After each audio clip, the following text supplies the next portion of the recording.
My heart said yes. My heart says yes. Can you help me say? My heart says yes. My will says yes. My soul says yes. When I'm all alone, feeling low, souls will say yes. Oh, yes. Take nobody nobody love like you. Oh, yeah. Oh, yeah. Sick in my body. I'm a sinner. Heal my body. That's a free. My soul said yes. My will say.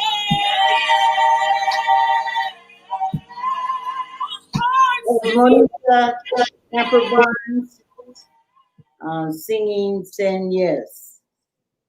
And I wonder today if there's a yes down in the pit of your belly. We're still locked down, we're locked in, quarantine, we can't get out. So we're doing things to keep ourselves busy. The world is going on in spite of this quarantine. And there are a whole lot of things happening, and I'm wondering how we can effectively address these problems. Um, they said when the cat's away, the mice will play. So there's no wonder that so many things are happening and we're not able to do anything about it because we're quarantined and locked down. Today, I wanted to talk about how the SORs, or service officers, have officially been instituted back into the school system, even though there is no effective school system now. They've been instituted back, and there was no criteria at first for them. They just came, they worked, they committed the crimes that they did against our children, and there was no alternative to get a solution. A lot of our young men, as well as women, were brutalized and also victimized and have criminal records today because of things that happened in the school. Whether you know it or not, every school has a record that they keep on your children. And if you don't ask for that report, then you never know what they put in that report. So these SORs now are asked to have some training. And I wondered, number one, how did you decide to put them back without the institution of some kind of format from the parents and from official people? And the only thing I know is they said the teachers voted it. And I don't believe all teachers voted that back, because I once was a teacher as well as other people, and it's criminal to sit and watch a officer beat the hell out of a child in the hallway. And you ask somebody, what happened? What happened? They were in the bathroom too long. So here we're asked, our children are being asked to wear masks. They're being asked to social distance. They're being asked to limit the people in a room, not touch. Just so many rules and regulations that I know that they're not going to abide by. So the SOR officers are going to be called. And when they call these people that have had training, how much training can you get? Let's say 5 or 6 months, maybe 30 days. And they're going to take it on themselves just like the real police officers. Our children are out there protesting now. And I remember when we protest way back in the 50s, in the 60s, and we were marching with different groups and doing things, trying to make a change. And today, even today, in the millennium generation, no change has been made. So if the officers in the school are going to be allowed to remain there, they still are officers. And they are the same people that are on the streets, beating the hell out of our men, victimizing our women, abusing our children. I read an article the other day that in slavery, they used to take black babies out to the lake and throw them in for the alligators. That's terrible, but you don't realize all the terrible things that happen because some other race or some other institution don't see you as equal. So if they don't see you as equal, you're not being treated as equal. We just finished our Democratic and our Republican conventions. At no time did anybody get on the stage and say, this ain't gonna happen no more. In our platform, we're gonna institute this, we're gonna institute that, and we're not gonna have all this. I heard that the last Brother Jacob, I think it was, is tied down to the bed, handcuffed to the bed because supposedly he had a knife and he got shot 7 times in the back. Well, the point is, even if you thought he had a knife, which you couldn't see with your x-ray vision, for a official person to grab a nigga by the undershirt and pull him out, it reminded me when my daddy gave us capital punishment and pulled us out of our undershirts and beat us. So that's why my heart is heavy today. I think the people that decided we're not going to play because this has to stop, this is only just one case. Since Floyd, there have been many cases, and some we haven't even heard. But the beatings have not stopped.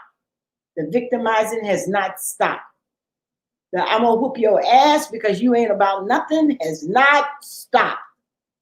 So I'm thinking to myself, do I really want my child to go back to school? Because I know he's gonna be a child, he's gonna be a teenager. He's gonna do the things that are gonna be against the system, and he's gonna come out not with a diploma, but he's gonna come out with a record that would take him straight to the man's prisons, where they locked up our young men, and no reports are being made on the prisons. No reports are being made on how many people are getting the virus. No reports are being made on the conditions that are supposed to help keep them from catching the plague. But they're just locking them up and putting more people in there and putting all the people that are protesting in there. R. Kelly hasn't even come up on a case, but he can't get out. Locked down. And I heard the other day that he was victimized and beat. No compassion. Bill Cosby, an old man in his last days, locked down. Somebody need to wake up. You black people need to wake up. You need to wake up. Hollering, some of you are, I'm Indian. They don't care about you being an Indian. They look at your black skin and you're a black person. You need to wake up because things are not going to get better. Even though we're locked down, we can lock society down. You're either going to do some of the things we want, or we're not going to do any of the things you want. We took our children, our precious children, back to school so that you could get paid in the system. So what have you done for us lately? Well, we have a few guests that are with us today, and I'm just so glad. And I feel like you need to say something before things get worse. It hasn't hit your house yet. It hasn't hit the Camper's house. It hasn't hit the Smith house, the Johnson's house. You need to say something before it hits your house. Then you run out and you start screaming and hollering, y'all help me. Let's help ourselves right now. Let's join together as brothers and sisters and solve some of these problems. Even though we locked down, we're not locked out. We have today with us some fine guests. We're going to bring them into the studio. We have my lovely daughter, the messenger. Always welcome, Munisa Barnes. I love you so much. You look simply exotic today with that hairstyle. You look like you're from the islands. Say hi to the people, Monisa. Hola. Okay. We also have my son, Reginald Camper, and he is an ambassador for, amen, for all the people in his community. He's out there marching. He's a foot soldier. He loves his people. He loves his community. Reginald, welcome to our show today. I'm glad to be here, but I don't know if you really want me here. Very opinionated. Also, we have Brother Jacob here. I think we're going to have a smooth show today because Jacob is going to be on it. So if he messes up, then we can always say that's the guy that messed up. Hey, praise God, everybody. How's everybody doing? We have a call from Mississippi. Oh, okay. Pastor Randall. Pastor Randall? I represent Africa today. Okay. Awesome. Pastor Randall's going to make her way on in here. And we're Hi, Pastor Randall. Can she hear me? Okay, then. Left the phone. Yeah, when she comes back, I'll come back. All right, we're working her in. And I hope the Black Messiah, my Black child, will make his way here on the Glory, because he is something else. Always opinionated, always on top of everything.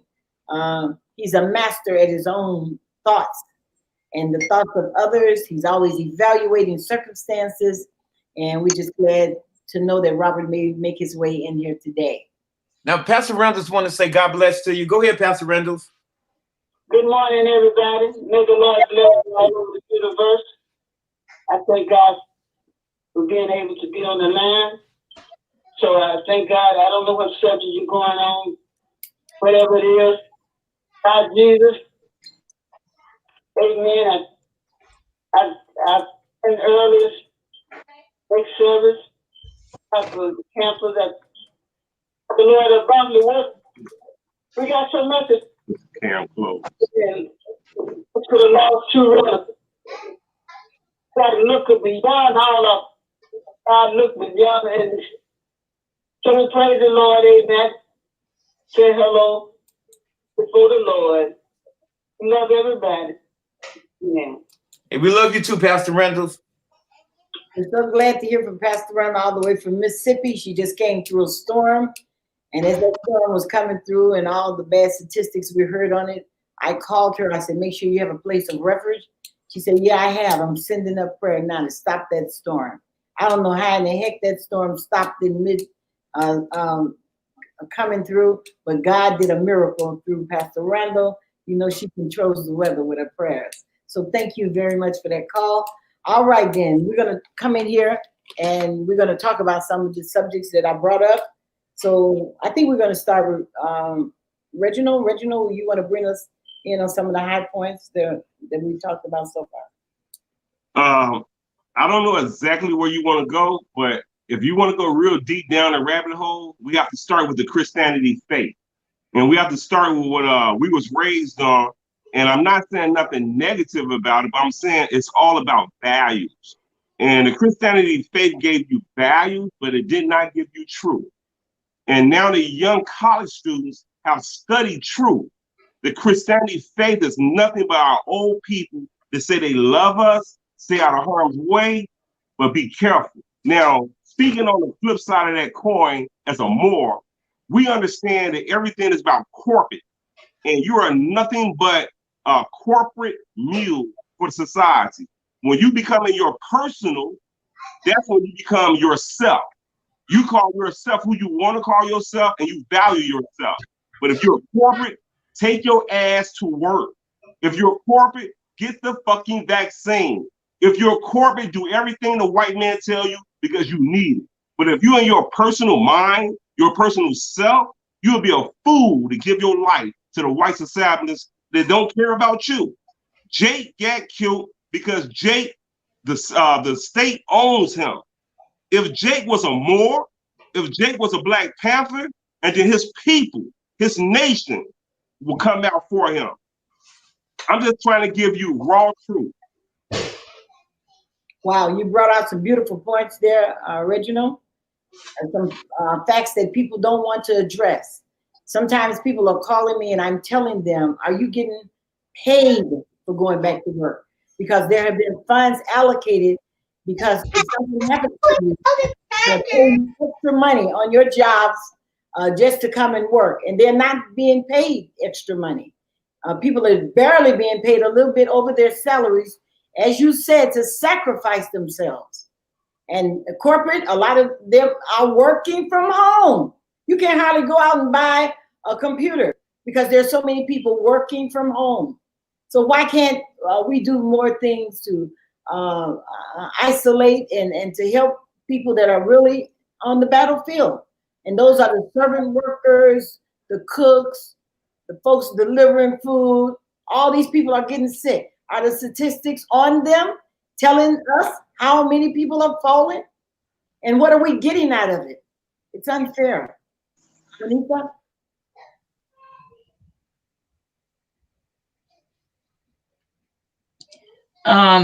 You all have made a lot of great points. It's a lot to ingest and a lot to comment on. Just give me a minute. I'm sifting through my thoughts because Reginald gave us so much. You know what? Let me say this to help you out. I'm an athlete. I used to be, and I was amazed that all the players had said they're not going to play. And my son, he's younger than me, and that he couldn't understand it, but he understood it. But look at Craig Hodges. In 1990, when Craig Hodges was talking about this, they destroyed him.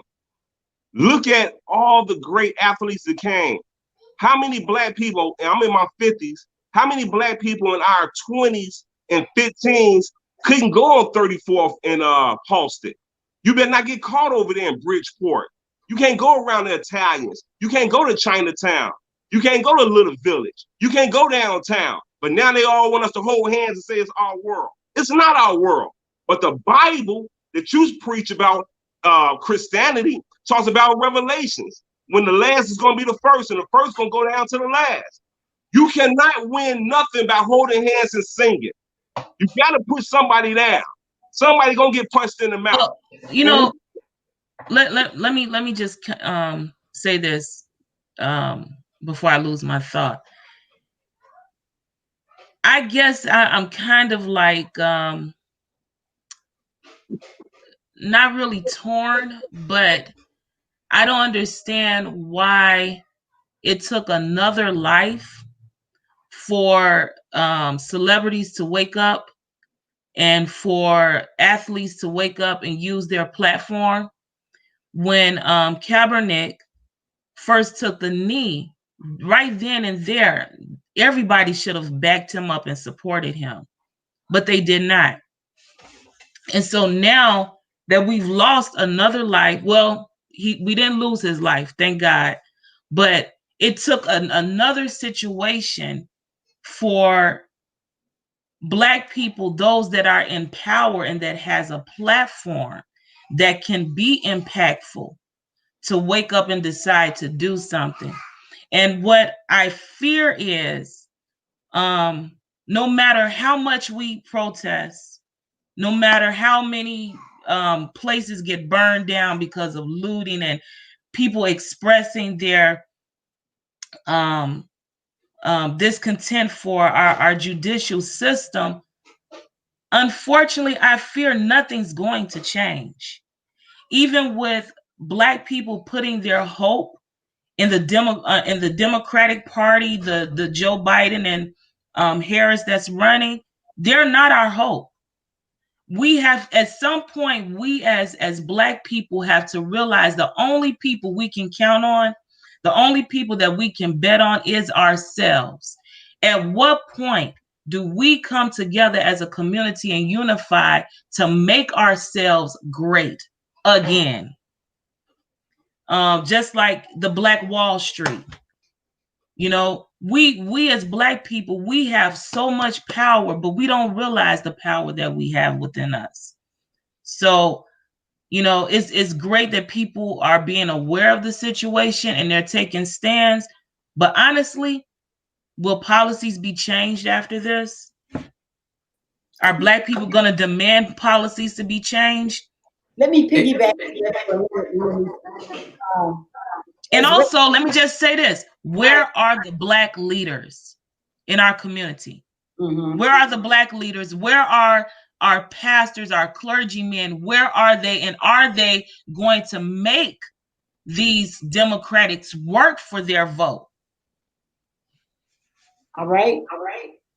First of all, I want to say that in the Bible, Reggie, it tells about how God gave gifts and different people in the way they used those gifts and came out with them. We cannot penalize the athletes that didn't take a knee at the time that they were taking a knee, but it's never too late. They have taken a knee now. The point is, how long are you going to stay on your knee? You got to stay on your knee. When you take a knee, you got to say, hey, this is it. I'm taking a stand, and this is how it's going to be. Yes, we have a lot of great people that should have come forth and stood in the gap as leaders. But sometimes just because you have all the things, just because you own the ball and bat, don't mean you know how to play the game. So there may become a little miser from somewhere that exudes as a leader. People are trying to select a leader like Ben Carson and many others for us. This is your leader. No, you're not my leader. When your leader comes, just like Jesus came, riding in on an ass, you're going to know this is our leader. Just like Martin Luther King, who said, I wish I could live a long life, but I've been predestined to lead the people. When the leader comes, and all these things that are happening, all these people that are marching, all these shows that are on, a leader is going to emerge. And when they emerge, will we back them? Will we take a knee with them? Will we stand with them?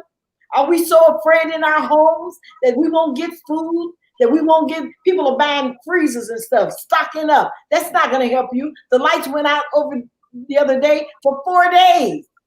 What's going to help you is we're going to have to stand up as a people and say, we're not going to tolerate so-and-so another 100 years.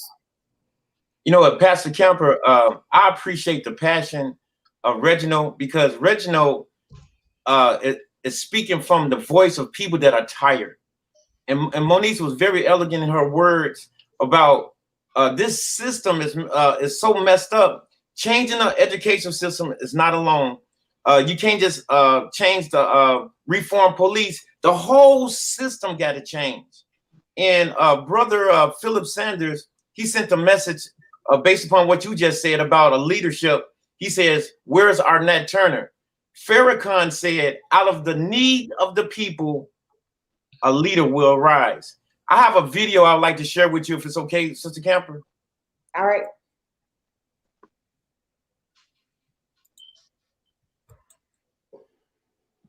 Over the last 4 days, the Democratic Party held a convention. A lot of people, you know what I mean, getting up there and talking, and, you know, everybody really 33 minutes. eating it up, you know, throwing their hands in the air like they just don't care damn near. So it's you know, what I didn't hear is what's in it for us? What's in it for the Black community besides the same old thing we've been getting from these parties? What's in it for us, for real? You know, I didn't hear anybody mention a contract with Black America. And I don't know why, because it's one of the most comprehensive reform documents that's come about in a long time that could really address the problem. The way it look, they don't have a plan. everybody's, talking about get Trump out, get Trump out, get Trump out. If you vote, that's going to happen on the first day. So now what? Trump out, now what? What? What do we get in the first 100 days? That's what we're trying to figure out. What do we actually get that they could give us overnight like that? They just pulled $3 trillion out their ass and gave it to their friends. That's American taxpayer money. That's your money that they just gave away. And then there's 42% of black businesses closing. None of that money. Where's our fucking bailout? Where's the bailout? Not the PPP loan that they didn't give us. Where's the bailout? I don't want to hear about deficit. I don't want to hear about what our generations gonna have to pay. Because if we don't have shit, they ain't gonna have shit anyway to pay nothing. So we gotta start something right now. Democrats don't seem like they got a plan. Republicans don't seem like they got a plan for us. So how the hell are you gonna vote for them? Make them earn that vote. They can start today. They ain't got it yet. They can start today. Make their ass earn that vote, man. Stop playing with these people, and they'll stop playing with you.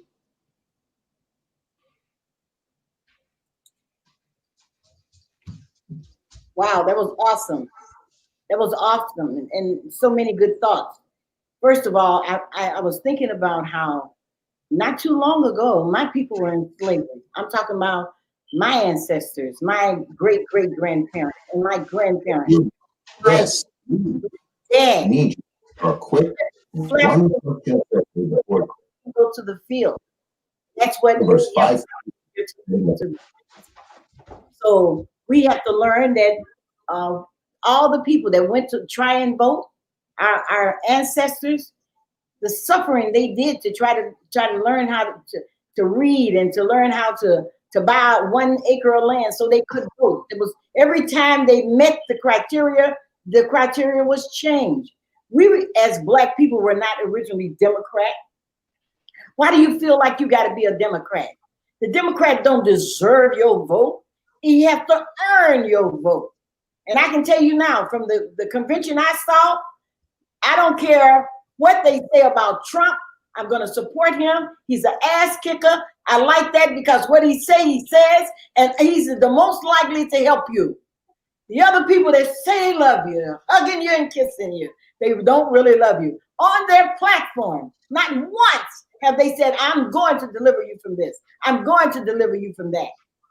Well, may I say something? Let me just say this real quick. Black people are like someone that's been in a relationship where they were given their all, but the other person was not. We are a societal of low self-esteem people because we've been rejected, and there's this sense of wanting to be accepted. Why do we want to be accepted into their world, their system? Thank you. Their world, their system, instead of recognizing that we are not minorities. All right. We are the majority. We make this world go round. Who spends more money in this world? Black people do. All right. But we don't realize the power of our capital, and not only our capital, but we are talented people. So when Black people get to a point and a place when they stop trying to be accepted in this white world, then we're able to come together and build our own stuff. Mm-hmm. Go ahead, Brother Reginald. I'm gonna say this, and I'm gonna be very softly spoken when I say it. Don't be soft, because that's not you. All right, well, I'm gonna be real with it. There's people on this earth as Christians, as my mother, and as you, and there's people that I don't consider myself as a Christian. I believe in the teachings of the Christianity, but I consider myself spirituality. That whatever happens is going to happen for a reason. You can't take the same shit for 400 years and don't expect it to change. And you've been praying for a change. You've been asking God to come down to change. But when God shows you a little bit of all the diseases, a little bit of all these crazy little kids breaking and so-called loot, he show you a little bit of what he can do, a little bit of the winds and the water, and then you get scared. No. That's not what revolution preach. It preaches of the pale horse. It preaches of death. So death, if you don't want to kill, stay out their way. If you don't want to hurt nobody, stay out the way. Because there's killers coming. And we're just tired. There ain't no more going to work. Fuck 8 hours. Well, no more asking you for my rights. Fuck your rights. We're gonna do ours. We're gonna live on this earth, and we're gonna take the earth. and you know what? That's perfectly fine, because I do realize that there are some people that are going to take it by force. But my thing is this: take it by force, but have a plan afterwards. Let's not be out there just venting emotionally about, oh, we want this and we want that. Black people need to sit down and really think about what is it that they want. And if the white people are not willing to give us what we want, then we have to get it for ourselves. Hey, It's nothing. I don't think I'm not disagreeing with you, but all I'm saying is, at the end of the revolution, what are we gonna do then? Are we being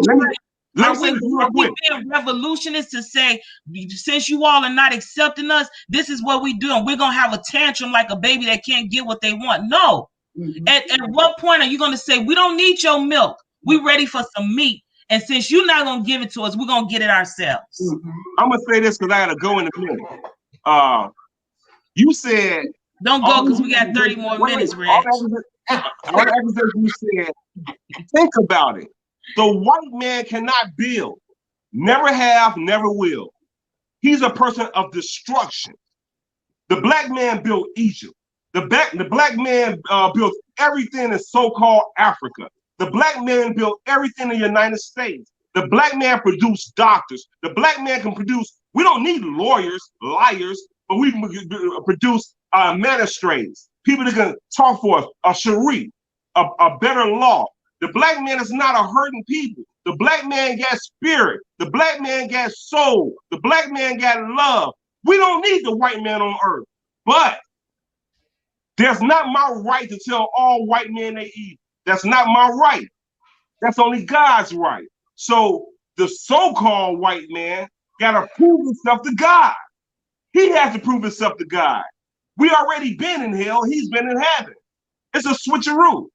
So on that note, I'm gonna have to go in like 2 minutes. And I appreciate the show. You can't just drop the mic like that. Hey, Reginald, I would like to say, we needed your passion. Pastor Camper asked you to come on the show, and you came on the show, and we appreciate that passion, because you articulating what millions of black people are feeling, because we're tired. I just want to share this with y'all real quick. The way black people have been tricked is because the white man never, ever in the history of the world looked at black people as human. And they tricked us because we looked at white people as if they were human, even though they were inhumane. Their entire history was written in the ink of blood. Now, here's the trick. But when we fought white people throughout history, we said this is one human fighting another human. He looked at us as animals, but he fought like an animal. We tried to fight him as a human being, but this man thinks on the mindset of an animal. So when he shoots you 7 times in the back, you're an animal. When he won't educate your children, you pour millions of dollars in this economy because you're an animal. We have been tricked because this man has not been a good human. And because he's not been a good human, we in our righteous state, we want to welcome him. We want to forgive him, but we got to look at him as if he looks at us and talk the language that he understands, which is tear this whole fucking system down. The system has to come down, and then we rebuild it. Oh, hey, look. And, hey, wait. That's Oh, how. I got to cut off. Hey, wait. One more thing. Do you remember in Shaka Zulu when the priest was trying to tell Shaka, this is the King of Kings, this is the Lord of Lords, this is the Savior of the whole world. And he said, why is he on the cross? And he said, because they killed him.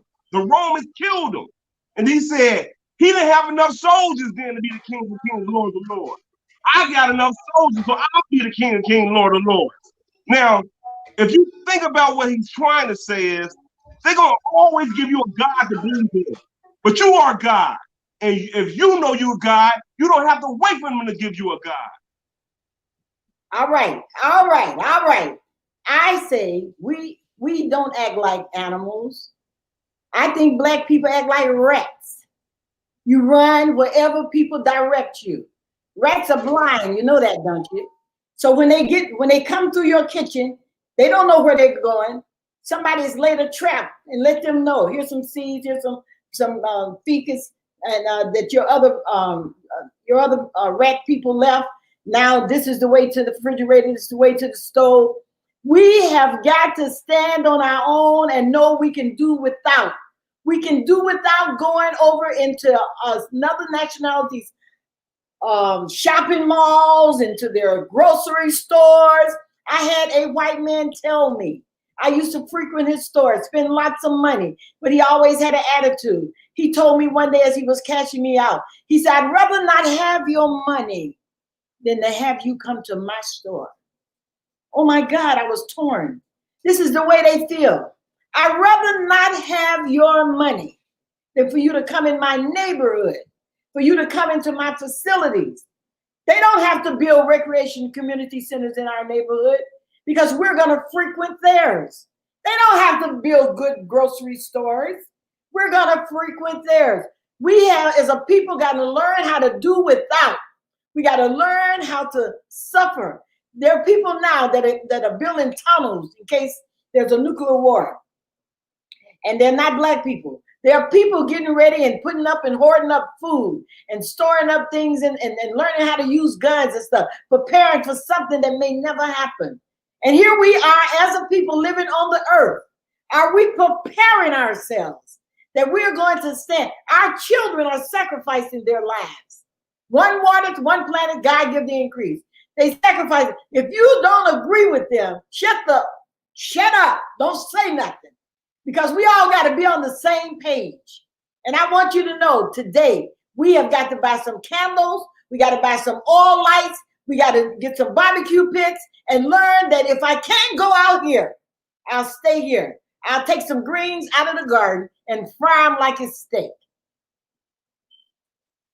You know what, Sister Camper, to piggyback on that, I was talking to someone about what is an essential worker. And they were talking about the nurses, the police officers, the firemen. I said, I don't really think those are essential workers. The essential workers are people that are working at the grocery store, people that are working at the post office, people that are working at FedEx. And I said, what if all the black people which are accommodated at the essential worker level, what if we stop going to work? The system would crash. But what they tell us is, it's good that the essential workers are going to work because they're saving our economy. This is not our economy. Working in the school system for many years, the children were 2 grade levels behind. How is it that we live in America and they refuse to educate us? And we keep calling this us. Us. This is not our country. The U.S. is not us. And I would like to say this, and then Monisa, you can chime in on this, that the school system is so horrible. I volunteered to teach the GED and to help in the prison system. I went to Cook County, and it was so sad that we had 20-year-olds that couldn't read and write, but they act just like the children that I was teaching the week prior in the high schools, in the grammar schools. It was almost like the system was set up like a conveyor belt to put these children through the system. And I was like, you know what? I don't know why God had me work in the prison system, but I said, now I see it. It came full circle that we have to stop saying, this is us. This is not our economy. This is not our country. But what we have to do is, and I think Monisa alluded to it earlier, we have to build something for ourselves. We have to shop for ourselves. I took someone to the beauty supply store, and I sat in the car and I watched hundreds of Black women walk inside of this Korean beauty supply store on 87th and State. And I just watched and watched. And then every now and then a Korean come out and smoke a cigarette. Like, these suckers been giving us money for years. And the Koreans give nothing back to the community. But like Monisa said, we are shoppers. When are we going to learn to do for ourselves? I agree with you totally. And just to piggyback on the school system, the school system is not geared to educate our children. No. I don't care how you look at it, how you spend it, how you twist it. They're not geared to educate our children. Even if you go as far as saying, well, I'm going to put my child in a private school or a charter school, or I'm moving into the white community so they can go to a white school. I don't care where you send your Black child. The school system is not geared to educate our children, period. Now, if you want to talk about in our urban communities, the funding is so short in our communities. They're not even supplying our children with up-to-date books. They're not even supplying our children with books that are supposed to be geared to educate them at their level and above. Our children are not being taught to compete with society. I heard Mother Camper say that when we started this virtual reality, that a lot of children probably don't even know how to work computers. Some don't, because they don't have it at home. And then at our schools, we don't even have the proper technology at our schools. When I was working over on the east side, we had a computer lab. There was over 30 computers. Out of 30 computers, maybe 15 worked. So when we went into the computer lab, it was 2 students to 1 computer, and they were outdated computers. So this is the type of education that they're rushing our children to, an education that they were not giving them. They don't teach them about Black history. They're teaching them their history. They're not teaching them the proper math that they'll need to succeed in life. The average child don't even know all of their multiplications. They don't know how to divide, simple things like that, or fractions. And I'll take it one step further into saying even what they're feeding our children. If you compare the lunches that are given in the urban community versus lunches that are given in probably up north or the Caucasian schools, it's totally different. My mind was completely blown when I found out that the vending machines in some of these schools up north and in the aristocrat areas, they had vending machines offering children healthy options. If you go to our schools, we're giving our children as incentives candy. Candy. Now you're giving a child that's already having issues with controlling themselves candy and things of that nature, and you're feeding them the wrong things at lunch. What do you think you're doing? You're penetrating something in them that's going to cause them to act out, and essentially our children are not going to be educated. Because if I'm one teacher, I have 30 students in my room, and I got 2 problem kids I'm constantly dealing with, I can't even teach my class because I have to get those 2 students under control. Yes. So we're not giving them the proper equipment. We're not giving them the proper nourishment. Even in terms of counseling, there's supposed to be counselors in school to help children that have a hard time coping. We don't even have counselors. But they want us to rush our children back to school. Piggyback off of that. And to piggyback off of that, Miles Monroe, he preached a sermon once about, it was a man, he was uh, he was preparing something in his office, and his son kept on messing with him. His son wanted to play. So what he did was to keep his son busy, he had a magazine. He tore a page out of the magazine, and on the magazine was the world. So he cut it up in a bunch of pieces. He said, "Son, put this together." So hoping to get rid of his son for a little while. His son came back moments later with the magazine all taped together. He said, "Son, how did you put the world back together so quickly?" He said, "Dad, to tell you the truth, there was a man on the other side of the magazine. When I put the man together, his world came together." Now, what I like to add on to that, Sister Camper, I'm gonna blow up your background, so I want people to see this. In your background, you have a woman to the right with a cylinder in her hand, and to your left, you have a man standing up with no head. And while we were talking during this show, I said, that's the problem with Black people. The Black man and the Black woman are not working on the same team. Here it is, that beautiful statue of a woman holding a cylinder is the head of that Black man. And that cylinder is empty. So it boils down to, what are we putting into our men? What are we putting into our women? Have we been taught to work together? And once we come together, when that cylinder of that head is put onto that man and that woman is joined with that family, then our entire world as Black people will change. The Bible says that the woman goes out, she's a worker, and prepares things for her man. Nothing has changed. The woman is doing her job. She's out in the highways and hedges. She's taking care of the children, holding down a job. She's working to keep things going for her man. And where's her man? Here he comes, and he don't even have a good head on him. He don't have a good head on him, and he want to lead everything.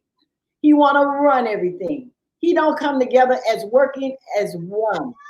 He comes together, I'm in charge. And then what does he do? He bring another race of the woman with him. Now you got to deal with that. Yes, we need to work together. We need to work together, and we need to be on one accord. But the man has got to step forward and put a head on it. Put a head on it. Not a head in it, not a head below it, but a head on it.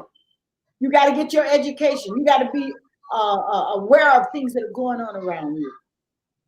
Why is it that Black men have seen Black men killed down through the years, the generation?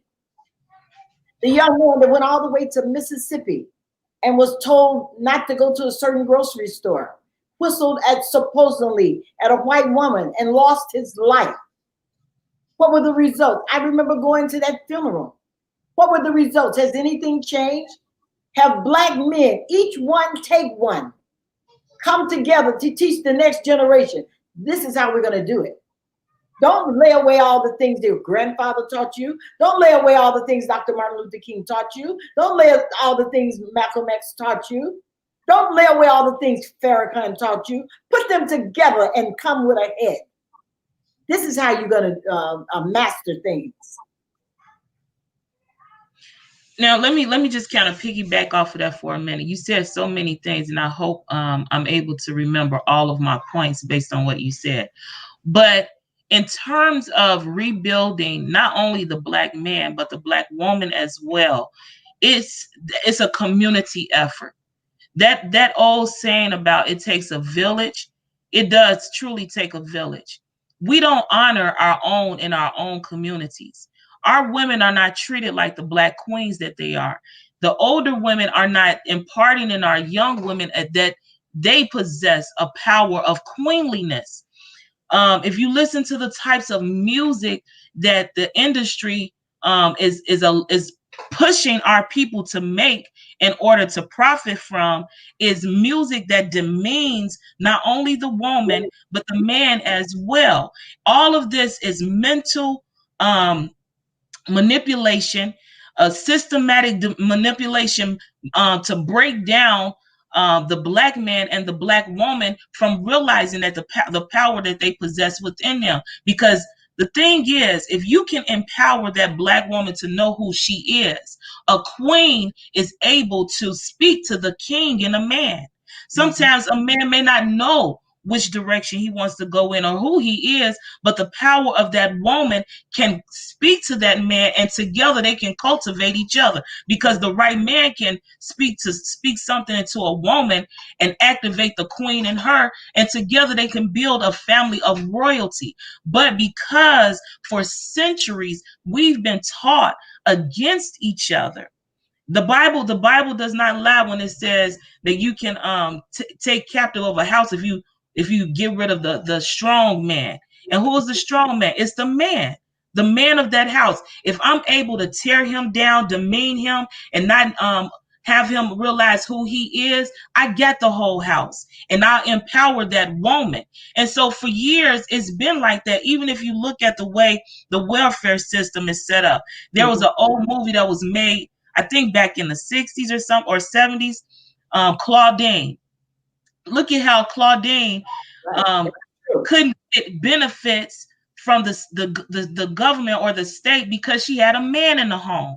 So, and it's still the same way. Nothing has changed. If it's a man in the home, that woman can't get food stamps. Her Section 8 may be taken away. All of these things because a man is in the home.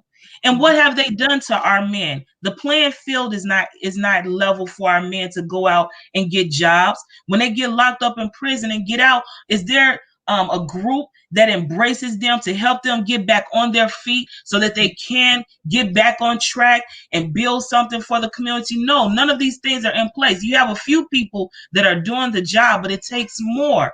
So until we get to a point where we're empowering each other, we can't possibly empower our children. Our children are not getting it at school. They're not being taught about the beauty of their Blackness. My little niece, beautiful young lady, and as a child she was always spunky, outgoing, very opinionated. I mean, she had a beautiful personality, but being exposed, and I could be wrong, but this is just my opinion, I still love her. Being exposed to a society of people that did not look like her. All right. They didn't know how to handle the beauty and the power of her Blackness because they were not Black. So what did they do? They suppressed that. And that's happening to all of our children across the board. Even children that are going to these urban schools, these Black schools, they're not empowering the Blackness of our children. So if children can't see the beauty in who they are, all we're doing is making a habitual cycle of brokenness, division amongst our race. Awesome, Monisa. And your grandfather, my dad, taught us, because he had 11 children and he was over a church. He said, you bring people into the church, they become your responsibility. This is why we don't want to be bothered with people. We don't want to be responsible for them. When we bring people into the church, we are responsible for them to eat lunch, to get back to church, find out what's going on in their life, to address those problems. People are going to have to stop. Black men are going to have to stop. Black women are going to have to stop. Address the problems of the children in our lives that come through our path. Our children need to be taught things.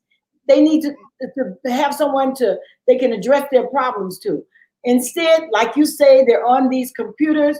They are controlling the mind of our youth. They're not in our home, but people are controlling the mind of our youth through the telephone, through the computers, through all the games. They're controlling their mind.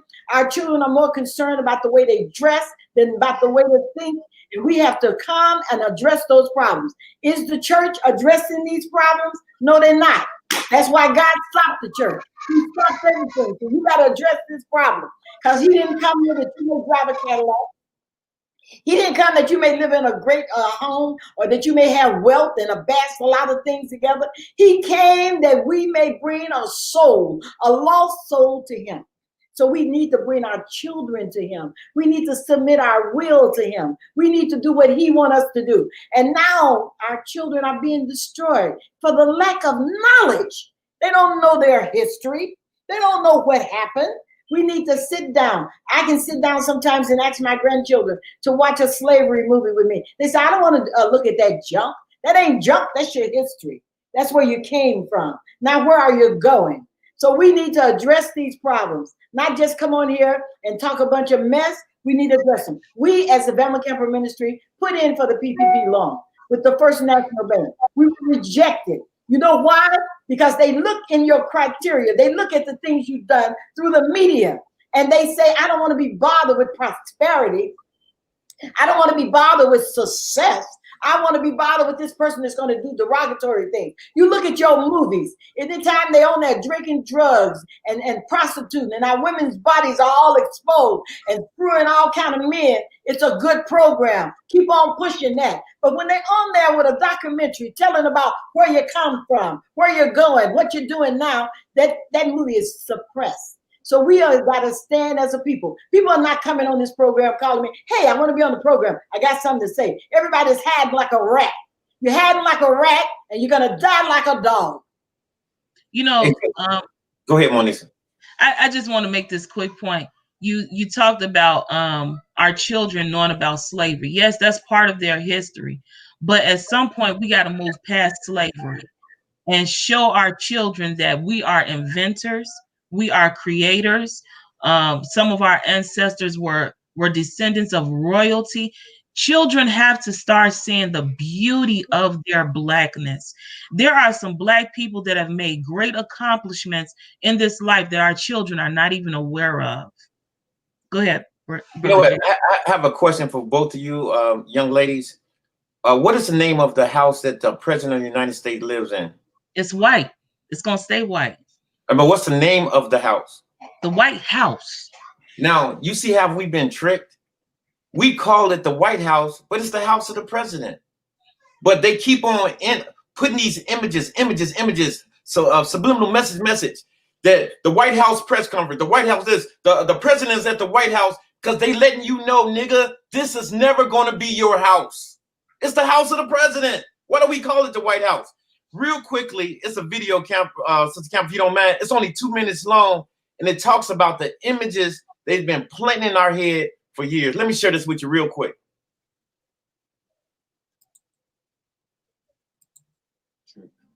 None of them has been caricatured as often, or in as many ways as have Africans and their American descendants. David Pilgrim is the founder of the Jim Crow Museum at Ferris State University in Michigan, home to the largest collection of racist memorabilia in the country. You can take any piece that you see in here, and they do two things. The first thing is they reflect existing attitudes toward Black people. But the other thing, and maybe more important, is they shaped future attitudes toward Black people. The redefinition of the African American takes place in this period of time. The African American in antebellum times was, the stereotype held, reliable, faithful, hardworking, malleable. Indeed, one entrusted one's children, one's property to such people. Now, of a sudden, the African American becomes demonized, a threat, a lascivious beast roaming the countryside of the South. People loosed by the end of slavery and now upon us like locusts. Well, this was an absurdity. A massive propaganda campaign demeaning African Americans and legitimizing violence against them was fundamental to reinforcing Jim Crow. And that is one of the most vulgar depictions of African American children that we have in here. Well, they're not human, they're bait. That's right. They look like a litter. This is a postcard? Yeah, that was a postcard. Actually, what that one says is, Dear Aunt Libby, this is what they do to the bad people in Delaware. And the significance here is that it shows a Black person being beaten matter-of-fact way. It's the normalizing of violence against Blacks.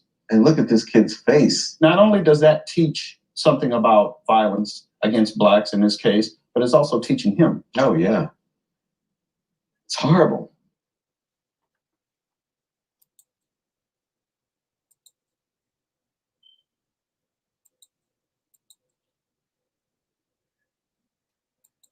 Hey, Sister Camper, thanks for letting me share that.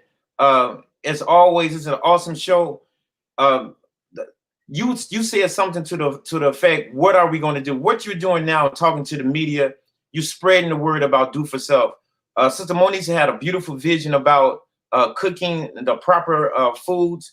And also I have a vision about educating the children online. This is how change comes. And thank you for allowing me to be a part of the show. Great. And I want to piggyback on that and say that you learn from your history, all those things, how our people have been treated and how they're still being treated. And that's the only way you're going to correct things. Don't wait until it comes to your house. Don't wait until they kill your husband, your son, your brother, and then you jump up and you scream and you holler. They've been killing them down through the years. So now what we have to learn is to stick together. Everybody work together. As I say so often, when I go someplace, I hate for people of my color to wait on me because they don't respect me. They don't respect my age. They don't respect where I come from. They don't respect how I sacrifice for them. And they mistreat me. They raise their voice at me. You don't know me. So treat me like you respect me.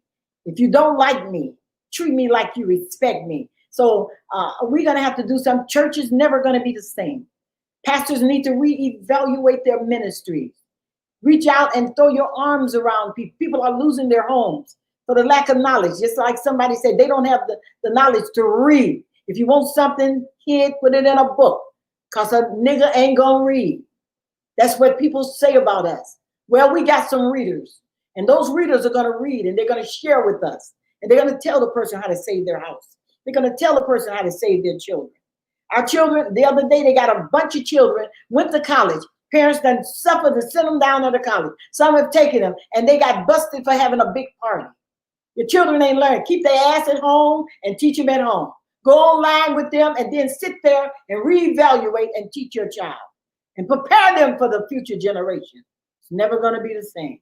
Pastors, prepare. God is talking to you. My son, who loves the church, almost died the other day because he's directed like a rat, going through the same path. But God is saying, stop now. I got something for you to do. I want to show you a new way. God want to show us a new way. He said, I'll raise me up a nation that will obey me. It's all about obedience. We come a long way. We are a great people. But if you don't know you're great, you'll never know it. If you don't know you got ice cream in the refrigerator, you're never going to go there to get it. We got to know what we got. We got to know what we can do. We got to know what we need to share. And don't look for nobody. When we got rejected for the loans and the other people getting millions of dollars, it was all right because we learned how to dip like a dog and to pick up our own bootstraps. So thank you all very much. Monisa, you want to have some last comments? I just want to say, the Bible speaks about be transformed by the renewing of your mind. And a lot of why we do what we do and why we are how we are as a Black people is because of mental abuse, mental manipulation, mental destruction. So until we get to a place where we're changing our mind, and we reserve the right to change our mind. And what I mean by changing our mind is changing our perception on our Blackness, changing how we view each other. This society has depicted us as a threat, as being bad people. Even when you look up the definition of Black, it's dark, it's nothing good. But we are not just Black people, we are African Americans. And we are a beautiful people. We are the chosen people. So until we get to a place where we realize that and we've embraced that mentality, at that point, we can begin to walk into our greatness. Change your mind. Thank you, Monisa. Thank you, everyone. I'll go out with a prayer. Lord, we thank you for this program. We ask that you would let it reach and let it teach. Let our people be exhilarated by learning about their people, that we may trust in you and trust where you're taking us to. We don't see it, but we believe it. And that's faith, because if you see it, it's not faith. Amen.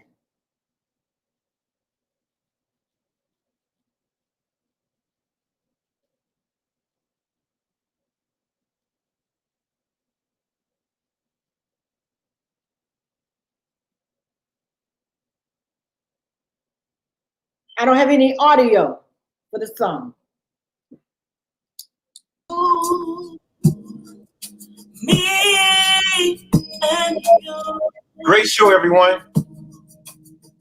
With my hands lifted up, oh God, please fill my empty cup. Me and you,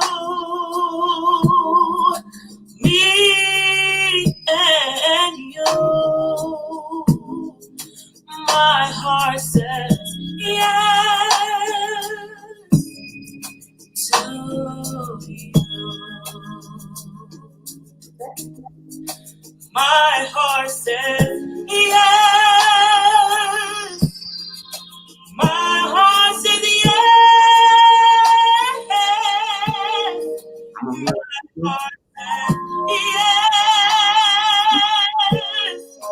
My heart says yes. Can you help me say? My heart says yes. My will says yes. My soul says yes. When I'm all alone. Sing it, Monisa. Sing it.